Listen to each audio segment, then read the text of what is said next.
ना हम तो आजकल ऑनलाइन ही शॉपिंग कर रहे हैं मैम। जब से ये हो रहा कोरोना चल रहा है, ऑनलाइन शॉपिंग कर रहे हैं। कुछ आप ऑटो में बैठेंगे, ऑटो वाले वो पूरी अपनी सवारी भरते हैं, तो वहाँ किसी तरीके का कोई प्रोटोकॉल फॉलो नहीं हो रहा है। शौक और ज़रूरत का फ़र्क करेंगे तो डब्ल्यूएचओ गाइडलाइन बहुत आराम से फॉलो हो जाएंगे। थर्ड वेव से बचाव के लिए किस तरह की तैयारी कर रखी है आपने? मैम हमको तो सेफ्टी अपने खुद रखना है, और दूसरा जो है डिस्टेंस बना रखना है।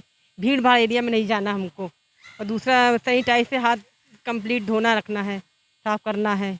किसी से शॉपिंग वगैरह पे नहीं जाती? नो मैम, नो मैम, हम ऑनलाइन ही शॉपिंग करते हैं ma'am. That's very good, that's very good. तो अभी आप वैक्सीनेशन कराने आई हैं, तो वैक्सीनेशन भी कहीं ना कहीं बहुत ज़रूरी है हमारे बचाव के लिए। यस मैम, यस मैम, बहुत ज़रूरी है। बहुत आगे के लिए जो है बचाव बहुत ज़रूरी है हमारा। करा लिया आपने वैक्सीनेशन?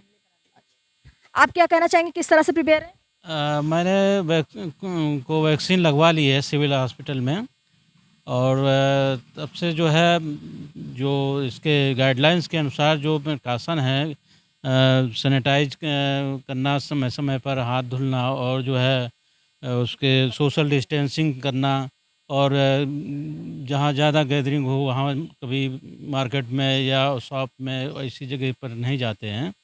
और बाकी सारी मैं ऑफिस में भी रहता हूँ, तो वहाँ भी जो है ना डिस्टेंस बना करके और मास्क लगा करके ही रहता हूँ।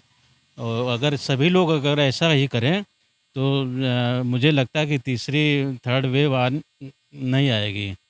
आएगी तो उससे हम लड़ने के लिए प्रिपेयर रहेंगे। लड़ने के लिए हम तैयार हैं पूरी तरीके से। अगर हम अपना खुद वैसी तरीके से सजग रहेंगे, अगर अपना बचाव करते रहेंगे, तो इसकी नौबत ही नहीं आएगी। मुझे ऐसी उम्मीद है कि अगर सभी लोग टीका लगवाते, वैक्सीन लगवाते हैं, चाहे वो कोविशील्ड हो, कोवैक्सीन हो, कोई भी हो, लेकिन सभी लोगों को लगवाना चाहिए। इसमें कोई नुकसान नहीं है, बल्कि उनका खुद का हित है, बचाव है, और सभी लोगों को इसमें जागरूक होना। सबसे ज़्यादा जागरूक ये है कि सोशल डिस्टेंसिंग, मेन तो सोशल डिस्टेंसिंग रखना है, और मतलब किसी से संपर्क में नहीं रहना है। सबसे बड़ी ये है कि मार्केटिंग में भी जाना है, लेकिन दूर रह के रखना। हम तो आजकल ऑनलाइन ही शॉपिंग कर रहे हैं मैम। जब से ये हो रहा कोरोना चल रहा है, ऑनलाइन शॉपिंग कर रहे हैं। कुछ भी हो, खाने से लेके पीने तक, पहनने ले ओढ़ने तक, इस सब में हाँ टोटल मतलब जो है हम ऑनलाइन शॉपिंग कर रहे हैं सब। यहाँ तक कि फेस वॉश भी अपना ऑनलाइन हम मंगा रहे हैं। यस मैम, वही कह रहे हैं, फेस वॉश। आपके हित के लिए, आपका ही बचाव है इससे। देखिए, दूसरी वेव भी निकल गई, फर्स्ट वेव भी निकल गई, और हम कंटिन्यू ऑफिस जाते रहे वाले में, लेकिन कभी आज तक मुझको सर्दी जुकाम तक नहीं हुआ। बल्कि मेरे यहाँ पूरा स्टाफ, अधिकारी से लेकर के सारे सब कोरोना से ग्रसित हो गए, लेकिन मैं नियमों का पालन किया आपने, इसलिए आप बचे, है ना? बिल्कुल बिल्कुल। आगे करते ही रहेंगे मतलब नियमों का पालन मैम, वही कह रहे हैं। हॉट वाटर, गर्म पानी वगैरह जो है वो मैं बराबर लेता रहा।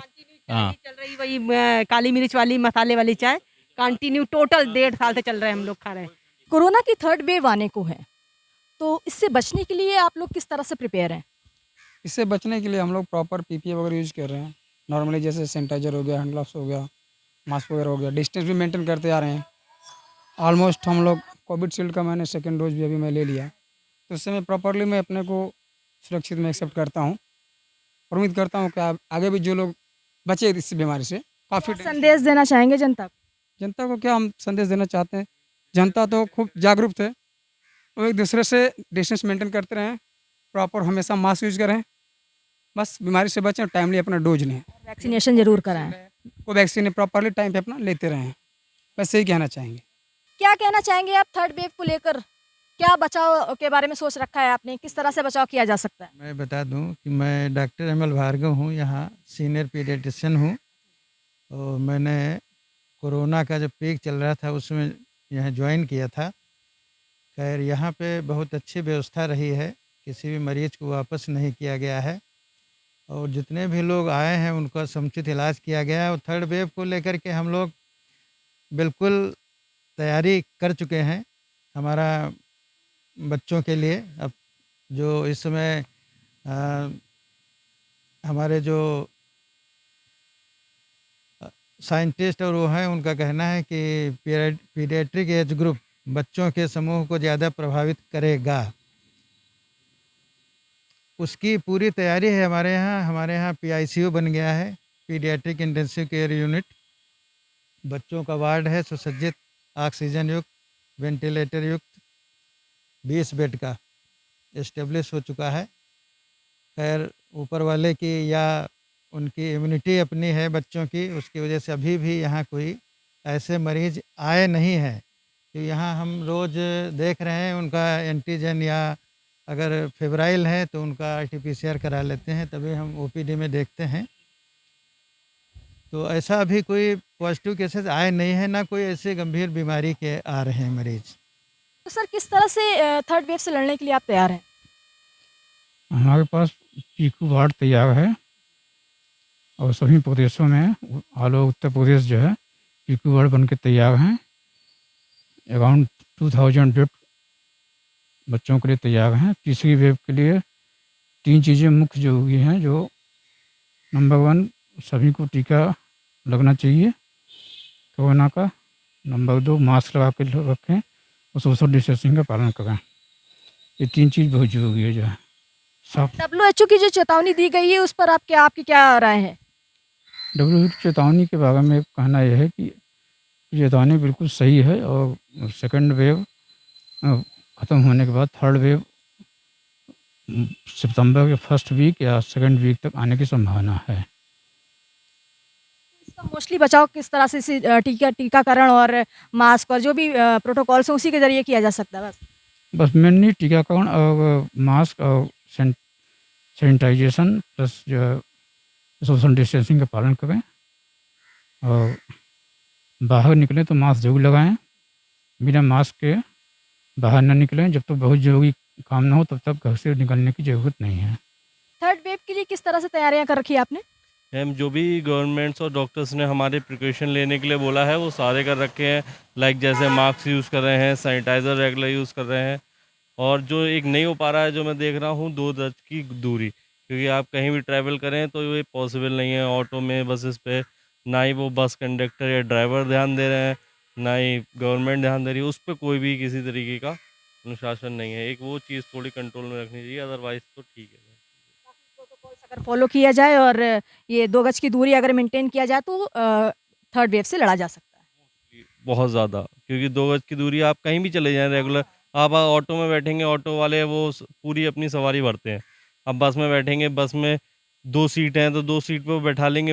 प्राइवेट में तो तब भी 3-4 बैठा लेते हैं। जो गवर्नमेंट की हैं उनमें 2 तो बैठेंगे ही बैठेंगे। तो वहाँ किसी तरीके का कोई प्रोटोकॉल फॉलो नहीं हो रहा है। जी मैम। जी। बाकी तो आप खुद ही समझदार हैं, जो जैसे रहेगा बस यही है। कोरोना की थर्ड वेव के बचाव के लिए आप किस तरह से प्रिपेयर हैं? कोरोना की थर्ड वेव के बचाव के लिए हम लोग वही जो सरकार गाइडलाइन दे रही है कि मास्क लगाएं, सोशल डिस्टेंसिंग रखें, हाथों को बार बार धोएं, भीड़ भाड़ वाले इलाकों में जाने से बचें। और इसके साथ साथ जो टाइम टू टाइम वैक्सीनेशन हो रहा है उस पर स्लॉट बुक कराएं और वैक्सीन लगवाएं, ताकि ज़्यादा से ज़्यादा लोग सेफ्टी वाले में आ जाएं, ताकि अगर उनको कोविड हो भी तो वो फेटल ना हो। यानी कि जो कॉम्प्लिकेशंस होती हैं जिसमें गवर्नमेंट किसी भी हॉस्पिटल में एडमिट होना पड़ता है वो एडमिट ना होना पड़े आपको, आप घर पे ही नॉर्मल हो जाएँ। जो ऑक्सीजन शॉर्टेज और दूसरी व्यवस्थाएं सरकार कर रही हैं उसमें अपनी तरफ से ये हेल्प कर सकते हैं कि हम लोग सरकारी गाइडलाइंस को फॉलो करें। और हमारे देश में वैसे भी लोग अपना एक मेंटेन करके रखते थे हमेशा से। जो नए कल्चर की वजह से थोड़ा सा चेंज हो गया है। लोग एक दूसरे के में ज़्यादा घुल मिल रहे थे। एक न का काम छोड़ के जो कई लोग मिलते हैं शाम को, बैठ के थोड़ी इस समय के लिए कम कर देनी चाहिए। पब्लिक प्लेसेस में जो लोग ज़्यादा बिना काम के घूमते हैं, टाइम स्पेंड करते हैं, वो थोड़ा घर पे रहें, कुछ नए स्किल डेवलप करें, अपना सीखें। लाइफ के लिए भी आसान है, मौका है इस समय लोगों के पास। जो लोग बीच में छूट गए थे अपनी चीज़ों पे ध्यान दें और परिवार को समय दें। बस यही है, तैयारी के नाम पे यही है। WHO की चेतावनी के लिए आप कितना क्या कहना चाहेंगे? WHO ने तो जो चेतावनी दी है वो सही दी है और इससे पहले भी कई बार दी थी। लोग सुनते नहीं हैं। इस रीज़न भी है, लोगों के काम धंधे बंद हो गए थे, पैसा नहीं था, त्यौहार भी काफ़ी ठंडे गए हैं लोगों के। इसलिए लोग चाहते हैं कि मतलब गाइडलाइन में थोड़ी शिथिलता दी जाए। कई राज्यों में दी भी जाती है, हमारे राज्य में उतना थोड़ा सख्ती है, इसलिए केसेस थोड़े कम भी हुए हैं, पॉजिटिव रेट काफ़ी लो हो गया है। लेकिन चूँकि लोगों को पैसा चाहिए, आजीविका के लिए मेन वही रोटी कपड़ा मकान होता है, तो रोटी कपड़ा मकान लोग घरों से बाहर निकलते हैं। अब सरकार मुफ्त राशन भी देती है, लोगों को घर पर रह के सामान की सुविधा भी देती है, लेकिन फिर भी हर चीज़ के लिए अवेल करने के लिए पैसा चाहिए होता है, तो लोग वहाँ निकलते हैं। तो WHO गाइडलाइंस वहीं अनफॉलो हो जाती हैं। तो गवर्नमेंट को जो चाहिए और जो हम लोगों को भी चाहिए, जो ऐसा गवर्नमेंट एम्प्लॉई होते हैं, जो आम नागरिक चाहिए कि थोड़ा सा बैलेंस बना के चलें। ज़रूरत में और जिसको कहते हैं कि जो आपकी ज़रूरतें नहीं, जो शौक होते हैं, उसमें फ़र्क करना सीखें। हाँ, तो शौक और ज़रूरत का फ़र्क करेंगे तो WHO गाइडलाइन बहुत आराम से फॉलो हो जाएंगे। आप देख रहे हैं नेट्रिक न्यूज, साहस सच कहने का।